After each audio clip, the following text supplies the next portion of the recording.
bring in Republican Representative Marlin Stutzman of Indiana. Congressman, thank you so much for coming back on the show. Just a short time, as you know, President Trump posted Justice in America. So just want to start off with that, getting your reaction to the breaking news on that Comey indictment. Well, good to be with you, Lindsey. I think, again, that this is one of those situations where the Department of Justice has to follow the evidence. They have to follow the facts. Lying to Congress is a very serious offense. And of course, having to take this in front of a grand jury, and the grand jury making the decision on moving forward is a part of due process. And so I think, just like in any case that comes before a grand jury and through a prosecutor's office, there has to be a decision made that there's enough evidence to move forward on the case. And obviously, that is what they've decided to do with James Comey. As you know, though, this is something that President Trump has said that he wanted for years. When James Comey was asked about this possibility back on Good Morning America in 2018, he said that it is not okay, it's not normal, not acceptable in this country. As you know, there was a prosecutor who suggested that he didn't feel that the charges were appropriate. He was then fired. Now a new prosecutor has come in. Your reaction with regards to the law of it all?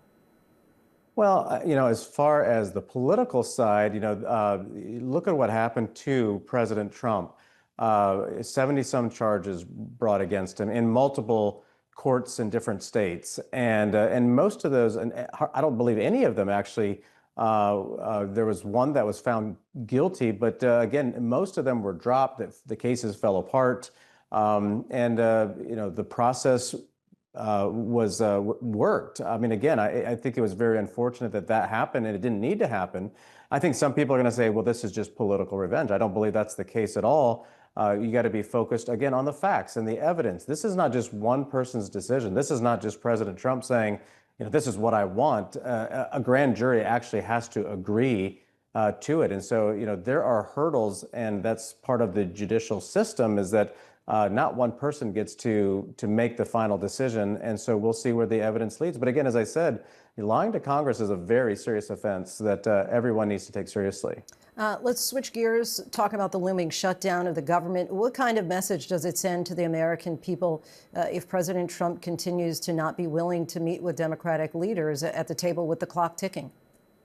Well, again, I don't believe that this is just President Trump. I mean, House Republicans, we have done our work. There are opportunities for conversations. I know the Speaker of the House, Mike Johnson, the Appropriations Chairman, Tom Cole. We were in last week, the week before, and there was plenty of opportunities for Hakeem Jeffries and Senate leadership to get together to put a deal together. And there just isn't an agreement on the Republicans' budget moving forward. And again, we all know Republicans have the majority in both the House and the Senate.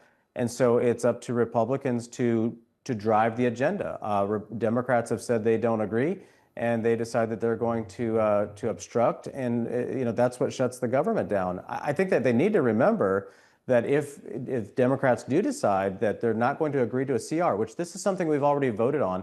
In fact, Lindsey, I would argue that this is a bill that they could support because they're also getting the security funding that many members in Congress want, to be sure that members of Congress have security funding due to the circumstances we've seen with the shootings in Minnesota and, of course, Charlie Kirk's assassination.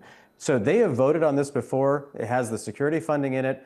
This is really a no-brainer. It's through November 15th. They should say yes and make sure that we keep the government open and continue to have conversations about the next steps. Democratic leadership, as you're noting, they're showing no signs of budging, but have said that they must secure health care provisions in order to approve funding.